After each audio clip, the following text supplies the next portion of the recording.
Okay, let's bring in our next guest now, Tom Gross, political analyst from Tel Aviv, who's been closely following developments on the ground. Tom, thank you very much for joining us. Always good to have you on A News. How limited are these Israeli strikes in reality? Well, they're limited in the sense that Israel is not declaring war on Lebanon. They're limited in response to Hezbollah, which are an Iranian operated and financed group. It's really, Hezbollah are not really a Lebanese group. They are like a subsidiary of the Iranian Revolutionary Guards. And they're limited in the sense that the aim of Israel is to prevent rocket fire at civilians in Israel. And contrary to what your correspondent said in the report right before I came on, there hasn't just been one rocket, there have been hundreds of Hezbollah missiles.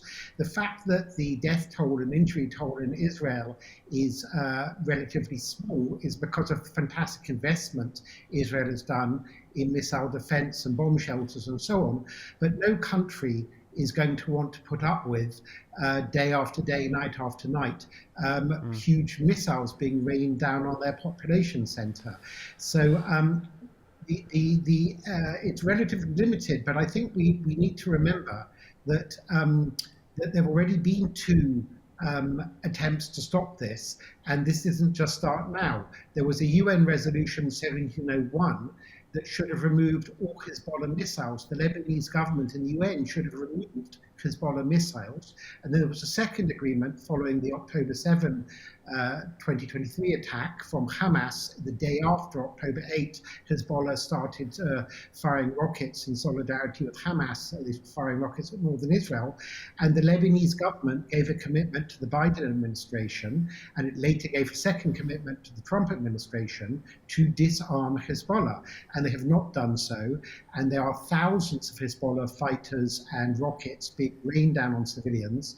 And that is why Israel has now sent troops into southern Lebanon, because if no one else is going to stop these rockets, Israeli troops will have to stop them. Tom, why haven't they done so? Is it purely because it's just so difficult for them? It's a difficult country to govern.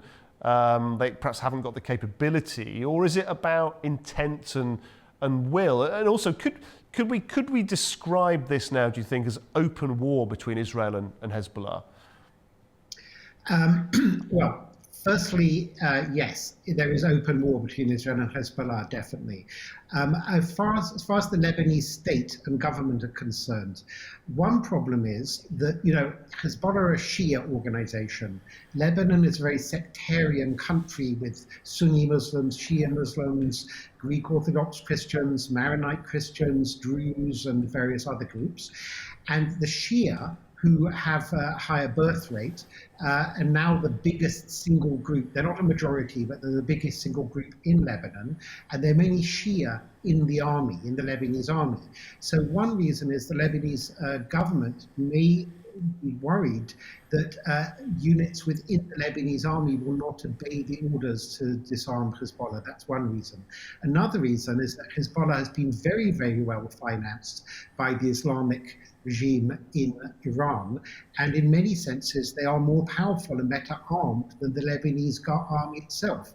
But what Israel says, and quite frankly what the Europeans who say they're the allies of Israel and of Lebanon should be saying to the Lebanese government, is it is not a tenable position where you are the government, you have an army, and you cannot allow a separate militia army to exist within your state, and then when that militia fires missiles at civilians in a neighboring country, you say, well, not our fault. It's an untenable situation, and the Lebanese government should be trying to disarm Hezbollah. They have committed to doing so. They greatly angered Trump because they sent him maps. They were meant to disarm Hezbollah by January 1st this year, 2026. They sent Trump maps claiming that they moved Hezbollah out of various villages that are near the Israeli border.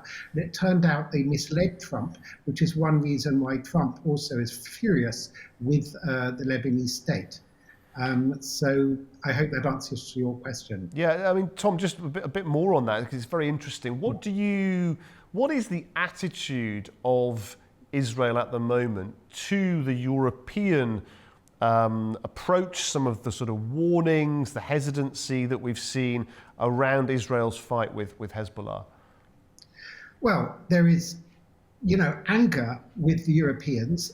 Kallas, the EU, I can't remember exact position, but the person who now speaks on behalf of the EU, I heard somebody referred to as Clueless Kallas today. And, it's all very well for them to say, oh, give peace a chance. Everybody wants to give peace a chance. No one wants war. War is ugly. War is horrible for Israelis, for Lebanese, for everybody else in the Middle East. But sometimes you need to stand up to an aggressor, and Hezbollah are an aggressor. I mean, Hezbollah means in Arabic, Hizballah, party of Allah. They are an Islamic jihadi group that, quite frankly, the Europeans should be backing Israel in their battle against this Islamic jihadi group. And to be honest, most Lebanese, at least the non-Shia, are quietly supporting Israel, just like most Sunni Arab countries are, both with its war against the Islamic regime in Iran and against Hezbollah, because Lebanon will never be free, while Hezbollah is essentially holding the Lebanese state hostage. Lebanon, as you probably know, was kind of originally a kind of Christian Arab state, or predominantly Christian Arab state, and slowly, it has been taken over by Iran and by Hezbollah. So to give Lebanon a chance of moving ahead and for Beirut to once more be the so-called Paris of the Middle East and so on, Hezbollah have to stop being a Iranian-controlled militia inside their country.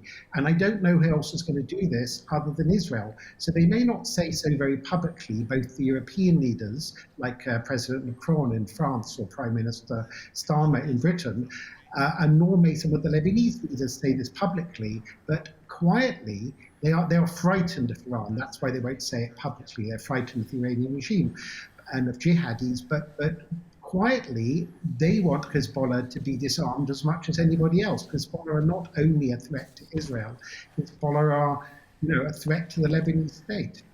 Tom, always great to get your analysis. We thank you very much indeed for joining us on You're Prime welcome. Time. Thank you.